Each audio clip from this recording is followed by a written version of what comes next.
Welcome to the Healthy Relationships Initiative podcast. Our goal is to provide information and tools to help you build happier, healthier, and safer relationships of all kinds. To learn more about HRI, please visit www.guilfordhri.org and check us out on social media at GuilfordHRI. Of the Healthy Relationships Initiative, as well as I am a professor at the University of North Carolina at Greensboro in the Department of Counseling and Educational Development, where I coordinate the couple and family counseling program. And our featured expert for today is Anita Faulkner, and she's a licensed professional counselor supervisor, and she also is the co-owner of Family Solutions Counseling Agency here in Greensboro, North Carolina, as well as Burlington and High Point and Archdale. And we're so thankful to have you here today. So if you could maybe start us off by just sharing a little bit about a background of your work and especially how it relates to our topic of parenting and discipline today. Well, Christine, thank you so much for inviting me. First of all, it's an honor to be back here. This probably started when I graduated from UNCG with a master's degree in community counseling. So I left UNCG and joined my husband at Family Solutions. So we lead this mental health counseling agency, like you said, in several counties. But the very first thing that I did with Family Solutions was I worked with 3- and 4-year-olds at our Head Start mental health consulting program. So I was in rooms all day long for 4 years with just 3- and 4-year-olds. Then I went home to my 5- and 7-year-old boys, and it was really clear to me pretty quickly that I needed some more training, both personally and professionally, as we were really working with the 3- and 4-year-olds that were having behavior problems. So we have several decades now of working with really young children. That's really the focus of our agency, part of our agency. We see kids all ages, adults, couples, individuals, but probably the core of what we do is really working with young children. So I went on a little bit of a mission to figure out some things about discipline and behavior management. So I spent several years doing that and going home and testing everything out on my children, who are 17 and 19 now. So they have somewhat survived this process with me, and now I spend a lot of time working with different school systems, training teachers, preschool and elementary age teachers, and the main thing they want to talk about is discipline and how do they manage extreme behaviors in the classroom. So discipline is a hot topic. I would say it has been this common thread in my work with families, my individual work with adults and children. So many times it comes back to things about discipline, and they just taught me. They've taught me personally so many things. So this comes from a place of great interest, and it just comes up all the time. Well, and I love that you have both the personal and the professional experiences to draw upon for our discussion today. I'm sure it's going to make for a really great discussion.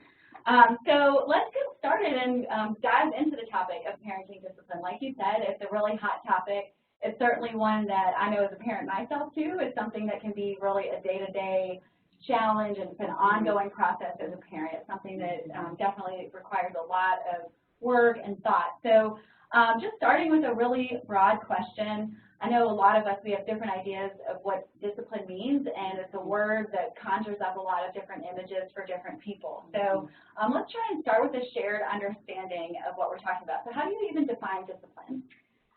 I had to kind of flip my understanding of discipline as I went through some of this training and my own experience with my children. So I really see discipline as teaching children how to behave. When you look at the word discipline, the root of that is disciple, which is to teach.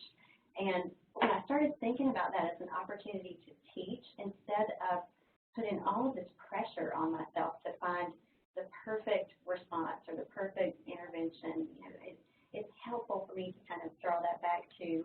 So it really is about teaching kids. We have this opportunity to teach or punish or rescue, and the helpful part of that is teaching. And like you said, discipline, even just that word, brings up so many feelings and thoughts. Usually we kind of insert how we were disciplined as kids in our homes, with parents or caretakers, or even at school. What does that word even bring up for you? So I think the other thing that discipline brings up is a little bit of fear.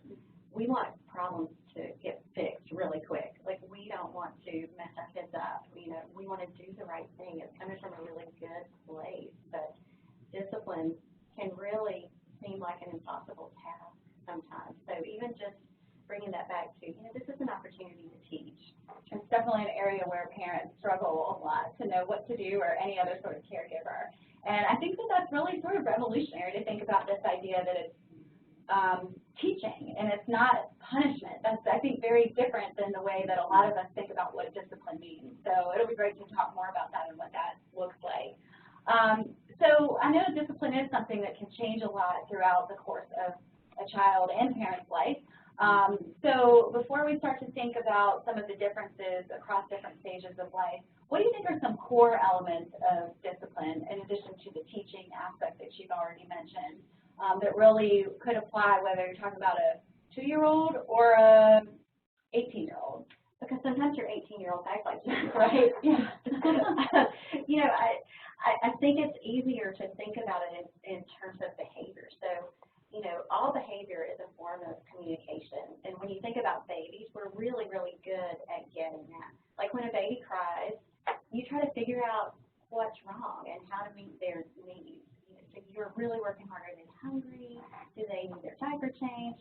We're very attuned to that. But as kids get a little bit older, this may resound with you as a parent, you know, you start to really see that as opposition, or, you know, their misbehavior is some form of disrespect to you. I know it's easy to work under the should. You know, this 2-year-old should know how to not throw a fit when we are in the grocery store.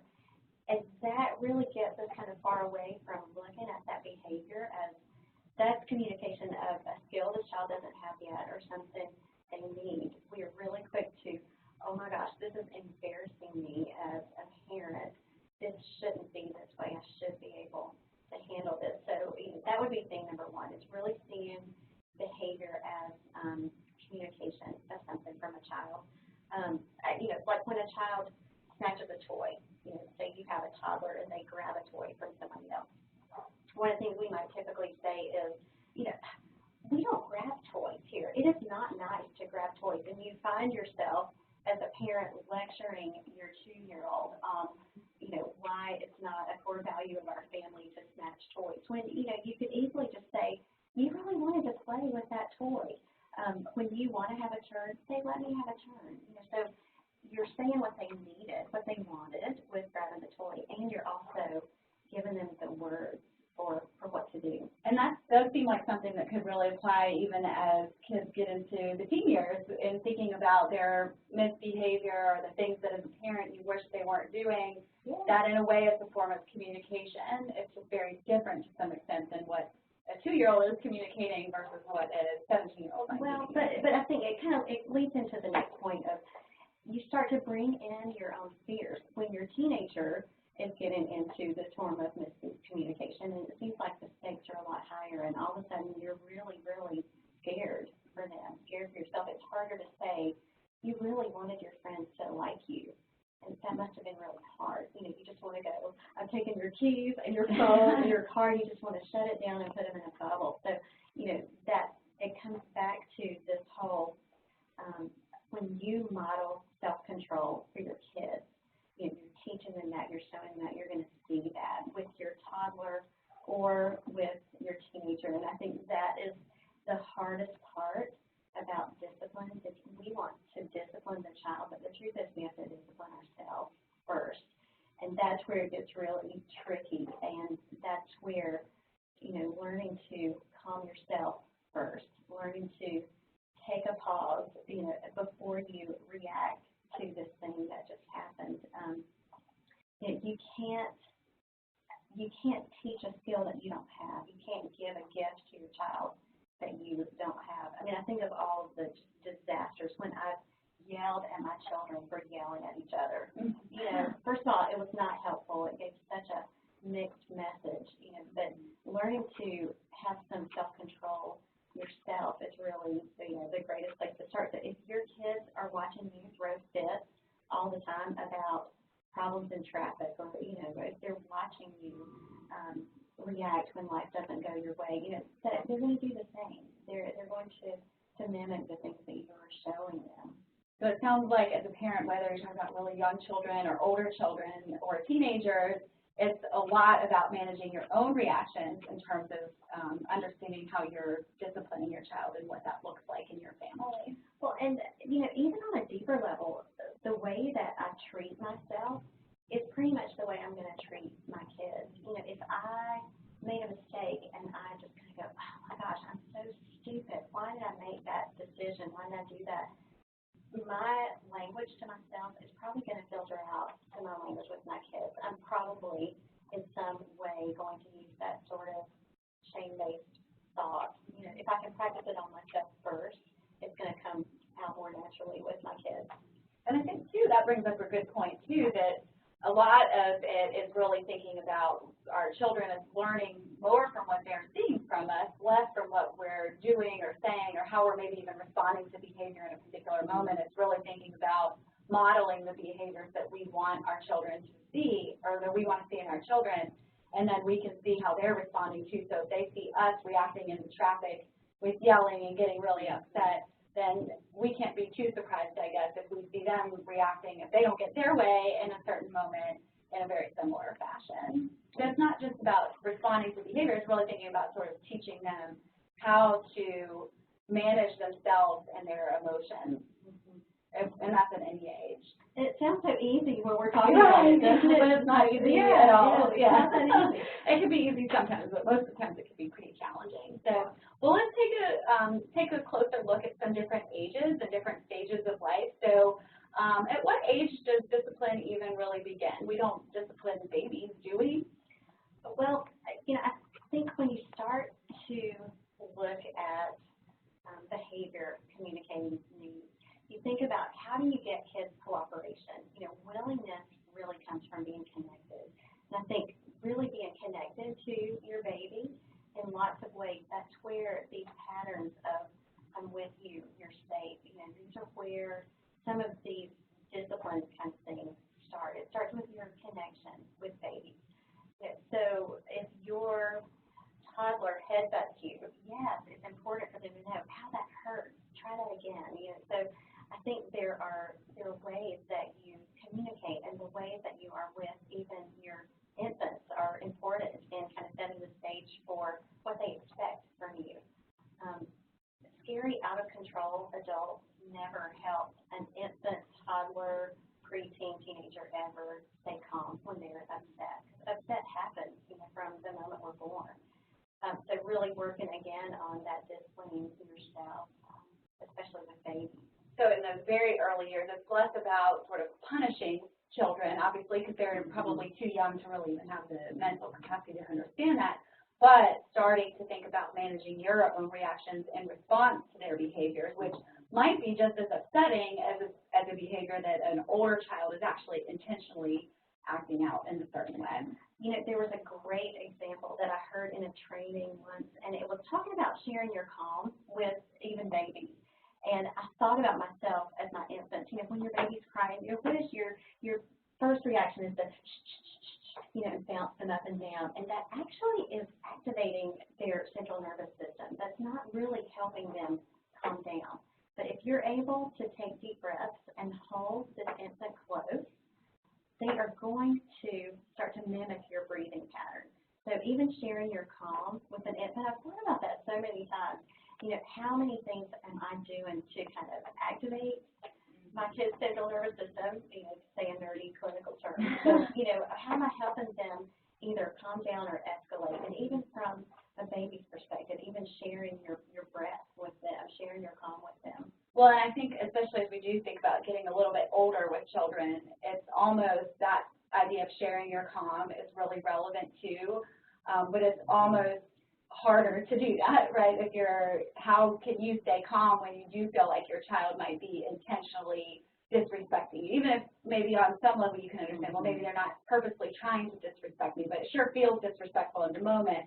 And it's easy, I think, a lot of times for a lot of parents to kind of, you know, get very upset in those moments. So, yeah, what does it look like as it gets a little bit older? It's really hard. You know, I think one of the hardest things to understand is we learn most from making mistakes. You know, change is going to happen throughout your lifespan. And conflict is really where we learn how to be in the world. And, it starts with toddlers, ages 15 months to 3 years. Tantrums are absolutely normal. These are times when kids are really testing limits. Like, that's their major job in life, is to test limits and learn about their world. This is where, like they tell you in the airplane, to put your oxygen mask on first. One of the things that I see as sort of traps in discipline and in the way that we discipline, even starting with toddlers. Once children are verbal and you're starting to have this verbal exchange with them, and that's where you really start feeling disrespected, I think, is when you start to hear words that are just not exciting to you as a parent. And, again, this is totally normal and still annoying and really triggering for a lot of parents. I think beware of asking tons of questions. It's human nature to want to know, why did you hit your sister? Or how would you feel if she hit you? No toddler in the history of history is going to be able to tell you why they hit your sister. So asking these questions is really giving space to escalate the situation. So instead of a question like that, then what should a parent say, and what might a parent say instead? Instead of asking a question, you might say, you really wanted that toy. You really wanted to get her attention. Why don't you ask her instead of hitting her? Let's ask her. Let's go over and ask her. And even in the moment, let's do it right then. Let's actually, instead of asking a toddler to use their words, they don't really have their words. Even though you wish they did, giving them the words to say and actually showing them. Giving them some solutions to the problem instead of waiting for them to figure it out. You could ask your sister, or we could wait, or we could choose to do something else. I also think using fewer words and positive commands. So a great example of this, there was a video, and it wasn't even a video about me. It was my husband was taping something else, but I was in the background nagging my boys. They had to have been about 5 and 7. Stop hitting each other. Stop touching each other. Don't do that. I mean, I think I've said what not to do 5 or 6 times in a row. And I was horrified. I thought, what a nagging parent. That is not the way I want to be remembered, first of all. But second of all, if I say to my son, don't run, what's the last thing he heard? Run. Run. Mm-hmm. Right. Like, even in telling him what not to do, and I even feel it myself. If somebody tells me not to do something, there's a little tiny piece of me that actually wants to do that thing that they said not to do. So, the better thing is walk like this. I'll show you. So actually doing some close-up parenting and showing them what to do instead of trying to parent from across the room. Right, and so really also focusing a lot on the positive of what you would like to see in your child and less about what you don't want to see, and really trying to bring it about there. But all of this also really makes me think about how hard it can be to do that if you are feeling stressed out. And so I think it does go back to a lot of self-care, healing from, if you have emotional traumas or difficult experiences in your life that you're still carrying around, it seems like it would be a lot harder to be able to do some of these more positive approaches to discipline. Mm-hmm. Mm-hmm. Absolutely. And, give yourself the opportunity to make a mistake. You'll get to try again. I guarantee you'll have another chance to go back and give a positive command. You'll have plenty of learning trials. We say, kids need so many opportunities to try again, to really learn a skill. I mean, learning to tell kids what you want and to even be able to think about that quickly, that takes a lot of practice. It really takes kind of rewiring our brains a little bit to tell them what we're looking for and what we want.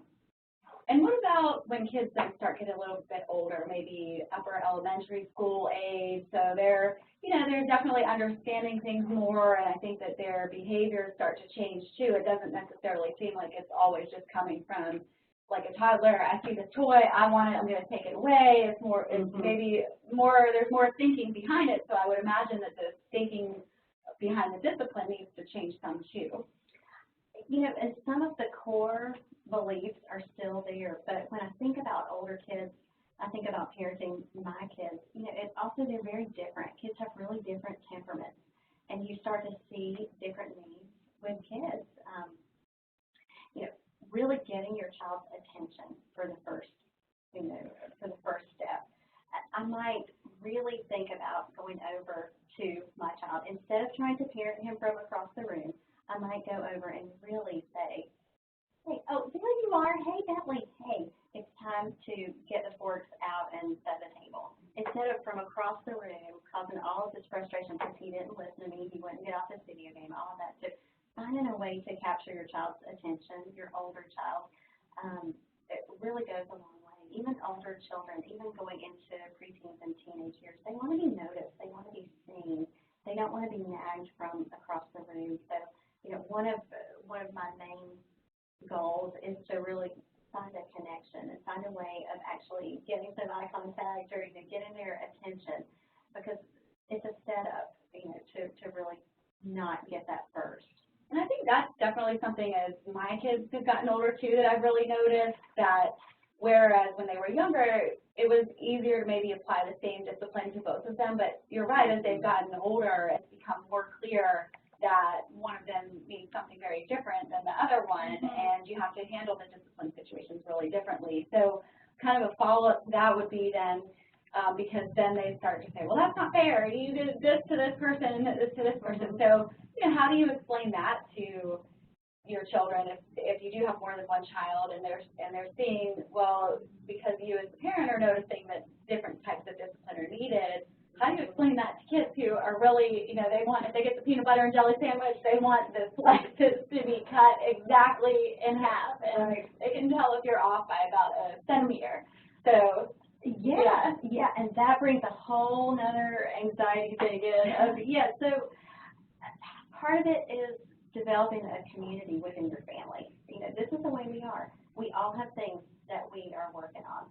This is the thing that this child is working on. This is the thing that you're working on. And so really focusing it back on, we're just individuals here in this family. And so this is, if you're the captain of the ship and they trust that you have their best interest in mind, then they have to trust that too.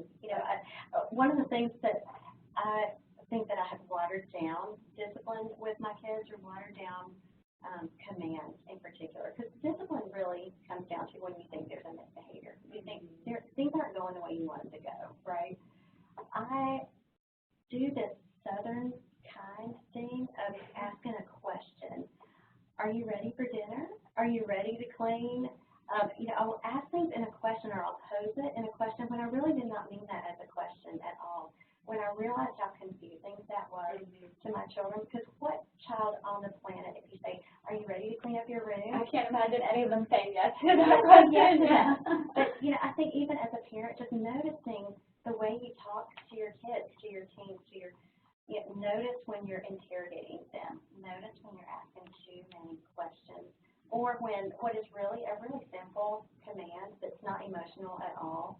If I ask them, are you ready to clean up, and they say no, then I get mad, and then they have a response. And you see how this kind of goes, and it could have really changed if I hadn't asked a question in the first place that was confusing and didn't say what I meant. Or, even modeling for your kids that you can make a choice and you can make a decision. I think about, we go into this tailspin of where are we going to eat for dinner? Oh, I don't care where you want to eat. Well, maybe you did care. Teaching your kids to be able to make a good choice. So, so many things come back to modeling and messing things up and trying again. And I think it's also important not just to think about correcting the behaviors that we don't want to see, but also catching them when they do things right naturally. So you're right, most kids, if you say clean your room, are probably not naturally going to say, yes, I'm excited to do that. But every now and again, you might find them picking up something, and and don't overlook those things, right? We want to really reinforce them and make a big deal out of it. Like, great job! I love that you just did that. Or, wow, you actually shared something with your brother without me having to ask you to do that. That's amazing. Well, and what you said is so important. Like, really, the things that you pay attention to are the things that are going to grow. And kids notice what you notice. If you notice that you were really actually being a good friend to your brother when you did this, or I noticed, they know when you're being genuine. They have this radar for when you said, oh, you're a great kid and you can do anything you want in the world. That's not authentic. Right. Kids really have a radar for when you actually notice them. They know when you're on your phone and you're like, yeah, that looks great. When I have one look at me kid, he's like, you still, look at me, look at Oh, me. wow. You know, the other kid is fine without any sort of response from me ever. But when I was on my phone, he knew I wasn't looking at him. He knew I wasn't paying attention, really. He knew that for sure. But when you're really noticing the things that you're looking for, praise those in a really authentic way. Or make a big deal. Or go out and have ice cream because you saw him being a good friend. It can be everything from here to there. But an authentic, just noticing is good. Yeah, I remember one time recently, my younger son actually surprised me by folding all of the laundry. What? He just did it on his own. I know he just did it, and I was like, I'm not going to do this for you every time, but here's $1. I wanted him to know that I was really excited about that, and I was really appreciative of it. And those kind of opportunities don't happen very often, but when they happen as a parent, I think that they go such a long way for your discipline. So let's shift to a little bit to talk about when your kids do get older, because I think discipline in some ways is probably a little bit simpler when they're younger. Like $1 motivates my 9-year-old son just fine, but then as kids get older, I think that's where a lot of fears as a parent, or it's a new kind of fear as a parent, like because you know that the trouble that kids can get into, middle school, high school, even college, become a little bit more tangible and more scary for a lot of people. So what is discipline? How do you discipline a teenager? It really all still goes back to connection, and that gets harder. I think as we think about the challenges of connecting, that would probably be some of the biggest challenges with discipline overall. How do you compete with Fortnite and other video games or time with friends? They need to be spending time with friends. How do you maintain this relationship and this dialogue, and how do you are you present with them and knowing what they're doing? I think that is part of it. Keeping a strong connection during that phase. Connection, yeah, and that is a challenge. Everything fights against that. Still making yourself open, still helping them with solutions, still coming from a calm place when everything in you wants to react out of fear and even rescuing. I would say some of our behaviors are more about rescuing them. The hardest thing to do is to let kids experience consequences for choices that they've made, and especially teenagers. Because sometimes the thing that happens is you are also punished in some way. If you have to take their car because they were driving recklessly, then also you have to drive them around as a parent. So, figuring out those places of balance. But the best thing that you can do is be in community with other parents so that you don't feel alone in this, and you're not completely operating out of a place of fear, and connecting with programs in your community, to have community within some of this. There's so many shared experiences, and that's a way that you can increase your joy and maintain your calm, is to not feel like it's you against your teenager. And I do think that's harder in the older years, because when you're younger, there's lots of play dates and classes for younger kids and playgroups in the neighborhood, and then the older kids get, do you think that a lot of parents do in the teen years maybe tend to feel more isolated or disconnected from other families? Oh, for sure. In our work as counselors, people really come in just feeling so much anxiety, so much fear, and they feel alone. They feel backed into a corner by situations, by other things that are happening with other kids. There's just a lot that goes into that, and to really find a place of connection as a parent, with another parent, with a professional, with someone that you trust, say, this is really hard. Mm-hmm. Yeah, and I think as you've mentioned some resources in the community, and I think that it's interesting to think about some of the unique challenges that parents face today, because we've been talking a little bit about the isolation that a lot of parents may feel, and in fact, I think especially whether it's seniors, but even for very young children, I think a lot of parents do feel isolated and sort of confused about what to do as a parent. What do you think are some of the other big challenges that parents, specifically related to discipline, encounter in today's society? I think that sometimes it's easier to do nothing Sometimes it's easier to just give in and give the ice cream or just ignore it or just let kids go off in their room with their video games. I think a lot of parents give up. And a lot of parents say, I think, along those lines, they're tired, they're busy, Yeah. they're really stressed out, overworked, and so it is probably easier to sort of, it's easy to say, oh, well, I said no video games, but now I need to rest, so go ahead and play your video games, and then you're kind of overriding the effectiveness of some of your discipline. Absolutely, and it is hard. The truth is, it's hard. It's hard to stay consistent. It's hard to follow through. I think when you start out not making the threat in the first place, then you haven't set yourself up for failure as a parent. I think there are lots of ways that we do set ourselves up. But yeah, it's just really, really important to try to maintain that connection with other people, with your children, so that you don't feel like you're drowning with no hope. And to even just to dial it back to at any age, just spend 5 minutes. Your presence is the thing that heals and calms. It really is. When you're able to get in that place where, okay, I'm just going to be with you for 5 minutes. I don't have to ask you a ton of questions. We don't have to solve the world's problems. It's still just us, and we can be together. So we tend to overcomplicate things. I tend to overcomplicate things.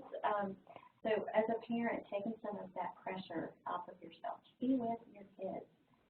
They're still your kids, and part of that is going to relieve some of this pressure to have the perfect response.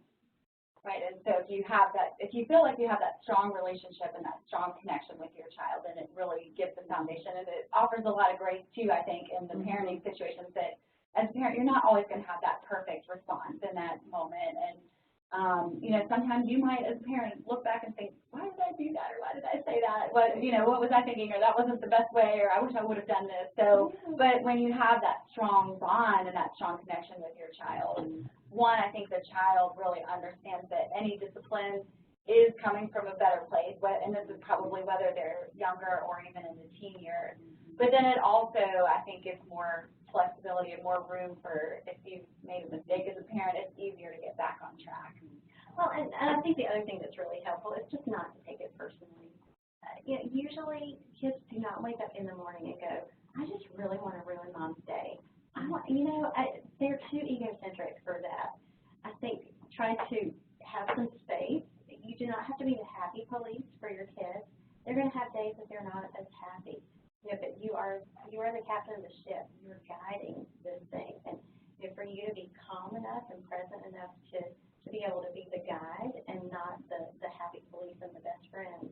And that's hard because, you want them to be happy. You want them to like you. But that's where, you have to be able to have some space with them.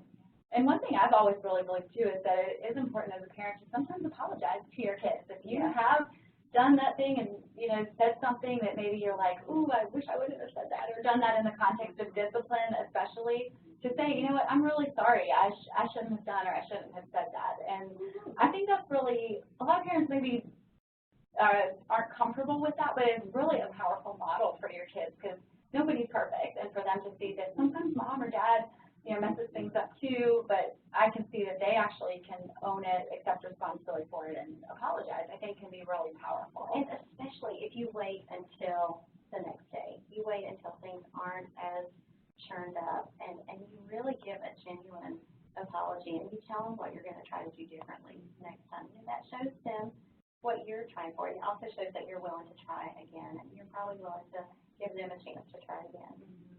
And so we're definitely wanting to make sure we're going to leave some time for some questions that we might be getting from people who are here today. But just a few other questions that I have for you as well. Let's say as a parent let's say every parent, I think, from time to time is going to have those moments where they're like, oh, I wish I would have done that differently, or boy, I wish I knew how to handle that situation.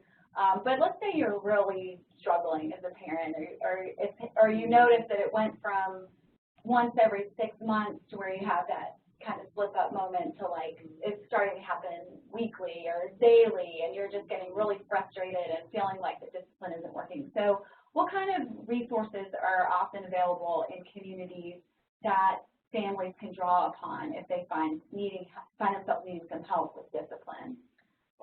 definitely getting connected to an agency that does some family counseling and even individual counseling for parents, sometimes exploring some of the ways that you were parented and how that's coming out in your own parenting. Sometimes that's really helpful. So there are lots of agencies locally that really specialize in that, both individual couples work between parents together and with family work that may involve children and maybe doing some conflict resolutions and some healthy communication work. It's going to be really helpful. And what would, as a counselor yourself, and I'm a counselor too, so I have a few thoughts on this, but I'd love to hear your opinion, especially given the work that you do with so many kids in our community. How, as a parent, do you know, is this the time where I should go for individual counseling, or do I need to take my kids in the room, and do we all need to go, or just me? Is this kind of my own personal issue, or is this something we need to work on? So what would be your suggestion about how families should navigate that? You know I'm going to say it depends. Of course, that's the standard counseling It's the standard answer. counseling answer, but it really does depend. I find as a therapist, it's more helpful to talk to parents first, especially when the child is coming in. There may be some information that might be embarrassing to them, or it might be helpful just to kind of get the parents' take on things first. And in that initial conversation, sometimes it's obvious, it might be helpful for us to work together as parents first and then bring the kids in later. Sometimes there's a real crisis with a child, and maybe there's some trauma that's happened. We need to do some specific trauma work with a child that may involve family work. But something are really better worked on individually. Maybe I'm teaching a skill with a child, they're learning a skill, and I bring the parent in for a joint session, and the child is teaching the parent, and then they practice that together. So, there are lots of different ways of going about that, but it depends. And the important thing, too, there, what I'm hearing in your answer, is to make that call. So, maybe as the parent, you don't have to figure it out by yourself, but to call a counselor, and the counselor should be able to help you make that decision and maybe also help you get connected to some other resources, because there are also possibly parenting programs. Are there any other resources that you recommend that parents might look into? One of the programs that we have a lot of training in is Incredible Years. It's an evidence-based practice based out of Seattle. But there's a parent program, a teacher program, and a child program. But I know locally there are some parent groups that are offered both in Guilford and Alamance County. That's about a 16-week group, and that's, really build a community with other parents and kind of learn skills together with them. There's a lot of great work that happens in those parent groups. Another thing is really tapping into some podcasts. We talked about just how people gather information now. It's easy in the car. Finding some podcasts that are personally helpful to you. That's really helpful, just to use your time in the car to kind of help yourself find ways to find joy or get calm or even find some parenting skills. So there are lots of podcasts available. And I know you brought a book. I did bring a book. Conscious Discipline is one of my favorite models to work from. In fact, most of my core beliefs about discipline really come from conscious discipline. Dr. Becky Bailey developed this model, and most all of the scenarios about discipline are available on YouTube, so it's very accessible. But this book, Easy to Love, Difficult to Discipline, is one of my favorite books. It gives so many real-life examples of helpful ways to respond to conflict. And in this Easy to Love, Difficult to Discipline, we've all been that. We are easy to love and difficult to discipline ourselves, and we see that in our children. But it's a real nurturing approach.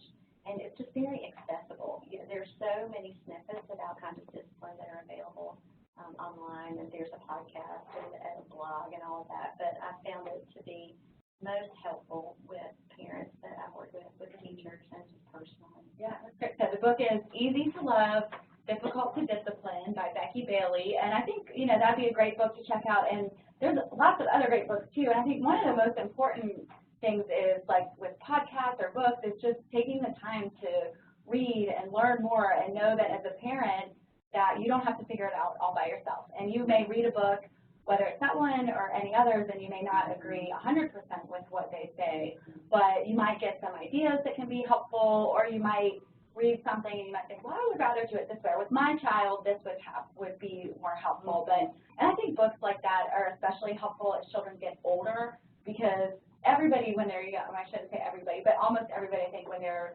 getting, first oriented to parenting, is reading everything they can because they are kind of clueless about what they're doing. But then, when we're in the approaching the teen years or in the teen years and parenting, that's a time where we're maybe not thinking, oh, I should read a book about this. But there are some great books that are out there. So, but just taking that time, almost, it's important to read something that's good quality, but it's almost just the importance of taking time and being intentional about your parenting and your discipline. But that's the thing. What you are paying attention to, what you are growing in yourself, you're able to share that. And even the things that you're reading about, it's helpful, because then you're able to share that with your kids and the people that you're around. So, yeah. Well, do we have any questions that have come in? We do. We welcome any questions from our participants on this topic. And our first question is, how can parents maintain composure and effectively discipline their children during moments of stress and or frustration? I think if we could come up with a solution to that, we would be able to retire early. I really like to think about almost a parent timeout in that way. How are you using the power of the pause? And before you really respond, to actually take 3 deep breaths. We're pretty quick to say, okay, let's just take a deep breath. But it really is important for us to be able to be in a calmer brain state and a way that we can approach this, to just take a few minutes and breathe. There's nothing wrong with waiting to react. And that sounds really simple. Again, that just takes a lot of practice. But if you can find something that helps you calm down, maybe it's music, maybe it's a smell, something that helps you calm down before you lash out and react. So almost looking at kind of different phases, so taking the time to relax, stabilize, and then figure out what's maybe the big picture way that you're going to handle the discipline. Even if it's just, my family was very kind in pointing out that I tuck my thumbs in when I'm really getting ready to react about something, or I'm starting to feel anxious. It's just my cue to myself. If I can relax my hands first, it's probably going to go better. I'm probably going to have a gentler response, and I'm not going to escalate this child. So knowing within your own body, do you clench your jaw? What happens, to notice within yourself what happens. But that's a great question. We will all just be practicing that forever. Right. Yeah. Well, and I think going along with that too, I would always add, I think if people are really struggling, or if they have any major stress in their life, whether it's work related or relationship related or some unresolved trauma in their own self that may not necessarily even have to do with the parenting. Obviously, you and I are counselors. We love and believe in the idea of going to counseling for those sort of things. But I think that is another way too, because I think a lot of times discipline situations, misbehavior can trigger if there's anything unresolved going on for people. And I know that doesn't apply to everybody, but I think that's an important question for people to ask themselves. And to ask myself, why am I having such a big response? My toddler just said they hate me. They didn't really mean it, but for some reason I'm hearing that in a different way, and I'm having this giant response to that. What is that? Even just to notice, what is that? Yeah. What is an effective way to deal with violent behavior in teenagers in the moment as well as following the incident? Yeah, so violent behavior is a little bit different. That's in sort of a different category of figuring out what safety is. So, it's still a matter of figuring out what is going to escalate the situation and how do you think quickly in that. So, again, I would go back to not asking a lot of questions. When a person is so elevated, if there's violence going on, you have to figure out, what are your safety steps in that. Not asking a lot of questions, staying calm yourself, giving some solutions, and figuring out, the patterns in this. What has happened before? How does this manifest itself during and after? There's not a lot of problem solving that is happening in the middle of a violent situation. You have to make quick decisions about keeping yourself safe and keeping the other person safe, but really finding a way to de-escalate the situation, and that's different with different people. But I would still fall back on using fewer words, not moving directly toward a person who is violent, and finding ways of keeping your voice calm and your movement slow, and really looking for the patterns in this.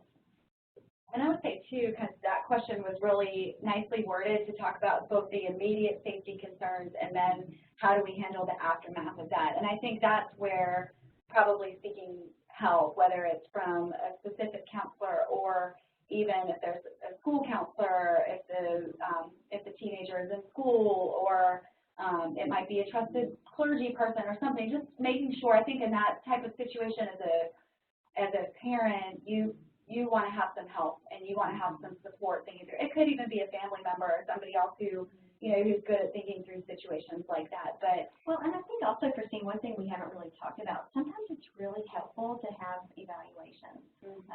We learned so much from having a psychological evaluation with our child who had learning challenges, but they showed up as opposition and even aggression, sort of. But when we were understanding where this was really coming from, there may be some biological things, there may be medical issues going on, but when things get to that level of violence, you definitely need to seek the help of professionals to kind of help you get down to what's going to help this.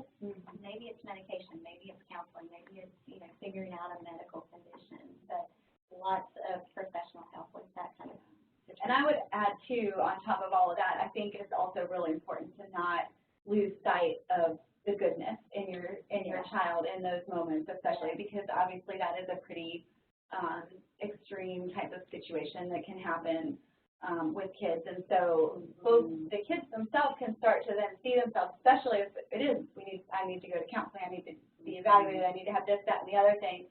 And this, I think, applies to any situation, is to remind them, you're a good kid, you're a good person, like, I still love you, just really reinforcing some of those positive messages, too. But I think that's part of encouragement, is giving that hope. Kids need to know that you believe in them, that even though this is hard right now, that you believe that they're going to be able to figure this out, that together you can figure this out.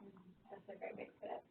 Well, we've got some really great questions coming in. I think we have time for maybe two more. Okay.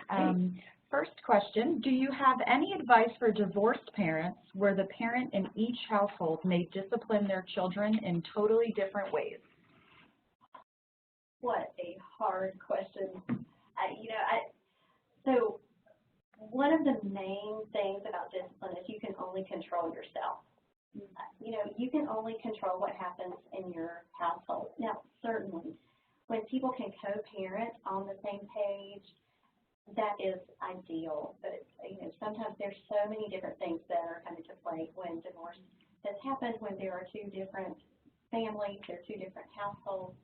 So you have to calm yourself with the thought that I can only control myself. In fact, one of the things that we didn't talk about that I love to think about is that make me language.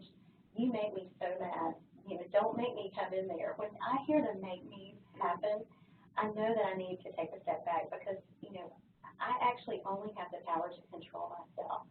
So I have to discipline myself. I'm sharing calm, working really hard to not have negative communication about the other parent. If you don't agree with what they're doing, that's just toxic to children, and children are often in the middle in that situation. So having that be the place that you're on the same page. We agree that we disagree, and we don't discuss that very much. But what I can control is when you're at my house. This is what we believe in. This is how we care for each other. We all love you. But again, it's helpful to sometimes have a counselor to help sort some of that out. The other thing I would add to that, too, is you can talk with the child about how there are different expectations in different environments. So there's a different set of rules at school. There's a different set of rules if they're on a sports team, maybe, and they can navigate that in those situations. So that might be one way that parents could talk to their children about that. That leads us into our next question. How can parents work in partnership with schools to support disciplinary efforts at home and at school? Sometimes I think our tendency, or some of our tendencies as parents, is to not get very involved. I think being connected with teachers and school administration and counselors at school is one of the best gifts you can give your children. Know the teachers. Don't just show up when something is going wrong. You know, when you have that connection, it's that same core belief of discipline, really. When you have that connection, you're definitely able to make some different choices and probably get things done more quickly. So at every stage, not just in elementary school, to really have some kind of connection, to have an ally at school that you can call and you can talk to a person about concerns. You discussed how to stay connected with teenagers. How can parents maintain and/or establish a connection with adolescents who practice the dreaded one-word response? So you have to be this master in not asking yes or no questions. So, I mean, I did this yesterday. So tell me 2 things you really liked about your first day back at school. Just 2 things. And I will not bother you. I promise, 17-year-old, I will not bother you, but give me 2 things. And if he's like, lunch and when I drove home. Like, okay, give me more than that. You know, I think it's also having a playful response. We have this playful banter of, I know that you're going to say, or give me the shrug. So how do I ask questions that are a little bit more open-ended, and do I know him well enough to say, so about philosophy, how was that class? Like, for real, what was one thing you talked about today? Did you watch another movie? Or, so again, it's knowing your child, is being connected with them, and kind of expect the one-word response. And you can find a playful way, or just be okay with that. Every single time, they're not going to give you a discourse about what happened the first day of school. And I think also they can really think about how do they capitalize on the moments where there are opportunities. Like, what are the times when the child is more likely to talk? So it could be when they're in the car and on the way to school. Maybe those are the moments where they're more open, and it's not at the dinner table, or it's not when they're wanting to play Fortnite. And but really trying to understand that it might not happen all the time. Maybe it's taking your child, if they love sports, taking them to a sports event, and maybe they're not going to be talking through the whole time, but maybe by the time you get to the 9th inning of that baseball game, something happens and it opens up a moment. So even just understanding that it's not going to necessarily, like you're saying, be an ongoing dialogue, but trying to make the most of the moments when there are. All right, so I think we've kind of come to about the end of our time here today. So just before we wrap things up, Anita, do you have final thoughts that you'd like to share on the topic of parenting discipline? One big takeaway that you hope that people who are here with us might walk away from today's program with? One of my favorite things, this is kind of cheesy, but it's one of my favorite things I think of. Water the flowers and not the weeds. The things that you really fertilize and water, those are the things that are going to grow. So really focusing on the positive things is helpful, because that's going to grow your relationships, and I think that goes a long way. Yeah, great. Well, thank you so much for being here today. It's been wonderful. You have just a wealth of knowledge. I could tell we could talk about this subject for probably a few more days, but we just thank you for being here and being part of this program. And we want to thank all of you for being here today with us, and we hope that what you learned here today is information that will be applicable to your relationships and your parenting. We do hope that you will provide feedback on the program today, as we are constantly trying to improve upon and strengthen and innovate in new and different ways with our HRI programming. And the link will be posted in the chat room as well, because I don't think that it will work directly from the slide. And just as a heads up, our next relationship booster will be 2 weeks from today on Friday, January 18th at 12 p.m. And the topic for that program is healthy boundaries and relationships. And we've got these programs coming up every first and third Friday of the month from now through May of 2019 in this initial phase of our rollout of this program. So we want to thank you all for being here today. Again, please take a few minutes to fill out our feedback form before you sign off. And with that, we'll say thank you and goodbye.